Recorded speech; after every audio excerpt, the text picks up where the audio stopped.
Jail سے باہر نکلے تو پھر آگے لمبا چوڑا واقعہ ہے، جب جیل سے باہر نکلے تو پھر اسی عزیز مصر نے مصر کا اس کو وزیر خزانہ بنا دیا۔ اب یوسف علیہ السلام عزیز مصر کے وزیر خزانہ ہیں، اب کہاں غلام اور کہاں بادشاہ بن گئے۔ جب بادشاہ بنے تو یہی بھائی آئے غلہ لینے کے لیے۔ جب غلہ لینے کے لیے آئے تو ابھی پتہ نہیں چلا، کیونکہ اللہ تعالیٰ کا حکم تھا۔ یوسف علیہ السلام نقاب ڈال کے رکھتے تھے، نقاب ڈال کے، کیونکہ ان کی وجہ سے فتنے میں لوگ پڑھ رہے تھے، اتنا حسن تھا تو آپ نقاب ڈالے ہوئے تھے۔ اب تخت پر بیٹھے ہوئے نقاب ڈالا ہوا ہے۔ اب جب بھائی آئے غلہ لینے کے لیے، اب بھائیوں کو تو نہیں پتا کہ آگے یوسف بیٹھا ہوا ہے، ان کے مطابق تو پتہ نہیں کتنا عرصہ گزر گیا، پتہ نہیں زندہ بھی ہے یا فوت ہو گیا۔ اب انہوں نے کہا کہ ان کا جو سگا بھائی تھا اس کو لے کر آؤ۔ جب وہ ان کو لے کر آئے تو انہوں نے اپنے پاس بلا لیا۔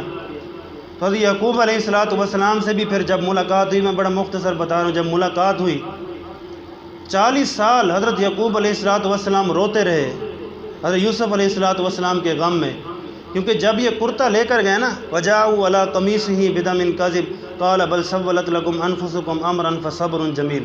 اب کرتے پر خون لگا ہوا ہے، جا کے حضرت یعقوب علیہ السلام کو دیا کہ یوسف کو بھیڑے نے کھا لیا ہے۔ اب حضرت یعقوب علیہ السلام نے کرتا اٹھایا، دیکھا، فرمایا بھیڑے بڑا سیاڑا آئی، میرے پتر تک کرتا لہا کے کھا دے سی، کیونکہ کرتا کہیں سے پھٹا ہوا ہے نہیں اور یوسف کھایا گیا ہے۔ تو ان کو پتہ تو چل گیا کہ بھائیوں نے سازش کی ہے۔ اب صبر دیکھو حضرت یعقوب علیہ السلام کا، بطور باپ کیسے ہائی لائٹ ہوئے ہیں۔ اب ان کو پتہ چل گیا کہ بھائیوں نے سازش کی ہے، لیکن 40 سال اپنی اولاد کو کبھی تانا نہیں دیا کہ تم نے میرے بیٹے کے ساتھ یہ سلوک کیا ہے۔ 40 سال اپنے بیٹوں کو سینے سے لگا کر رکھا، ایک ہی تھالی میں کھا رہے ہیں، پی رہے ہیں، کبھی تانا نہیں دیا۔ لیکن یوسف کے غم میں روتے روتے روتے آپ کی آنکھوں کی بینائی چلی گئی تھی۔ 40 سال یوسف کے غم میں روتے رہے، لیکن اولاد کو تانا نہیں دیا۔ ہم تو تھوڑی سی اولاد کی اگر غلطی دیکھ لیں، ہم تو تانے دے دے کر مار دیتے ہیں، ان پر سختی کر کر کے مار دیتے ہیں، اولاد پھر باغی ہو جاتی ہے۔ تو بطور باپ حضرت یعقوب علیہ السلام کیسے ہائی لائٹ ہوئے۔ پھر ان کی یعنی کہ ایسی ہوئی کہ سارے پھر بیٹے مسلمان ہو گئے۔ حضرت یعقوب علیہ السلام سے جب ملاقات ہوئی، حضرت یوسف علیہ السلام جب اخلاق دیکھنا حضرت یوسف علیہ السلام کا، جب ملاقات ہوئی تو حضرت یعقوب علیہ السلام نے پوچھا کہ بیٹا کیا ہوا تھا، کیا ہوا تھا، تجھے بھائی لے گئے تھے تو پھر کیا ہوا تھا۔ اب حضرت یوسف علیہ السلام یہ بتاتے کہ مجھے لے گئے تھے، وہاں مارا پیٹا، پھر کنویں میں ڈال دیا، نہ، یہ نہیں بتایا، ساری کہانی کٹ کر دی حضرت یوسف علیہ السلام نے، بتایا ہی نہیں ساری کہانی۔ فرمایا بس ابا جی پر مصر میں چلا گیا تھا، مصر والوں نے مجھے قید کر دیا، پھر جب قید سے نکلا تو پھر اللہ تعالیٰ نے مجھے یہ بنا دیا۔ بھائیوں کی ساری غلطی ختم کر دی۔ اب بھائی بھی بیٹھے ہوئے ہیں، حضرت یعقوب بھی بیٹھے ہوئے ہیں، فرمایا کارگزاری سناؤ۔ اب کارگزاری تو یہیں سے بنتی تھی نا، مجھے لے گئے، مارا پیٹا، کنویں میں ڈالا، نہیں، یہ ساری کی ساری کٹ کر دی۔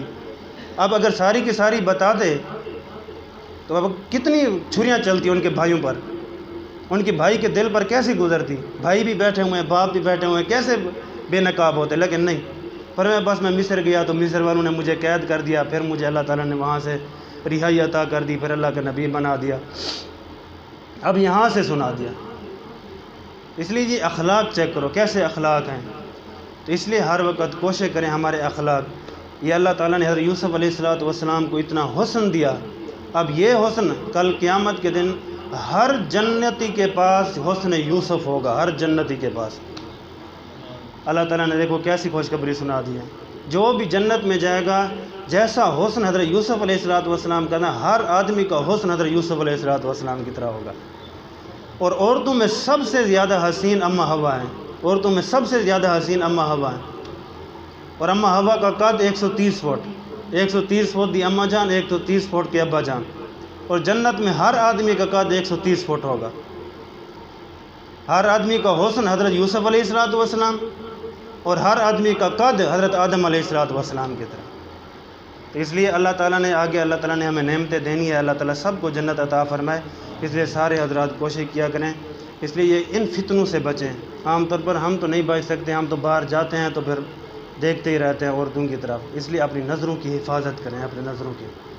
آپ گھر میں جائیں تو گھر میں اپنی جو بہنیں ہیں، مائیں ہیں، ان کو پردے کی تلقین کریں، پردہ کریں، پردہ کریں، گھر سے باہر نکلیں تو نقاب ڈال کر باہر نکلیں، انشاءاللہ اللہ تعالیٰ اس کا بہت بڑا اجر دے گا، بہت بڑا اجر۔ آج ہمارے اندر یہ چیزیں بالکل ختم ہو چکی ہیں، بالکل ختم ہو چکی ہیں۔ حالانکہ شرعی طور پر دیور سے بھی پردہ ہے نا، گھر میں اگر دیور ہے، بھابھی سے، چلو میں واضح کر دیتا ہوں، بھابھی سے، اب بھابھی کو چاہیے کہ دیور سے پردہ کرے۔ اگر ہم یہ مسئلہ بتائیں تو سارے کے سارے یہ کیا ہو گیا، ایک گھر میں رہتے ہیں یہاں سے پردہ کریں۔ فرمایا سب سے بڑا فتنہ گھر میں یہ دیور ہے نا، بھابھی کے لیے سب سے بڑا فتنہ یہ ہے، سب سے بڑا فتنہ یہ ہے۔ وہ ایک شخص کہنے لگا جی اس کو دیکھو جی اپنی گھر والی کو مجھ سے پردہ کرواتا ہے، جی میں اس کا بھائی ہوں، مجھ سے پردہ کرواتا ہے، میں تو اس کی گھر والی کو دیکھوں نہیں۔ پھر جب تو دیکھنا گوارا نہیں کرتا پھر تجھے جلن کیسی ہو رہی ہے کہ مجھ سے پردہ کراتا ہے؟ ویسے تو دیکھنا نہیں چاہتا، پردہ کرتی ہے تو اور اچھی بات ہے۔ اس لیے تو ایسی چیزوں کی تلقین کریں، گھر میں آپ پردے کا حکم دیں۔ چلو آپ کے دیور سے آپ پردہ نہیں کر سکتے، اگر مشکل ہے تو ایک گھر میں کھاتے ہیں پیتے ہیں تو جب باہر نکلیں تو باہر نکلنے سے پہلے تو پردہ کر کے باہر نکلیں نا۔ گھاس کاٹنے کے لیے جاتی ہیں، اور کاموں کے لیے جاتی ہیں، پہلے تو اس کام کے لیے نہیں جانا چاہیے۔ اگر ہم اس کے لیے روکتے ہیں تو پھر سارے کے سارے پتہ نہیں کیا کیا باتیں کریں گے، لیکن جب باہر نکلیں تو اتنی تو تلقین کر سکتے ہیں نا، تو پردے سے باہر نکلیں۔ اللہ تعالیٰ عمل کی توفیق عطا فرمائے۔ وقت کچھ زیادہ ہو گیا، معاف کر دینا، اللہ تعالیٰ عمل کی توفیق عطا فرمائے۔ وما علینا الا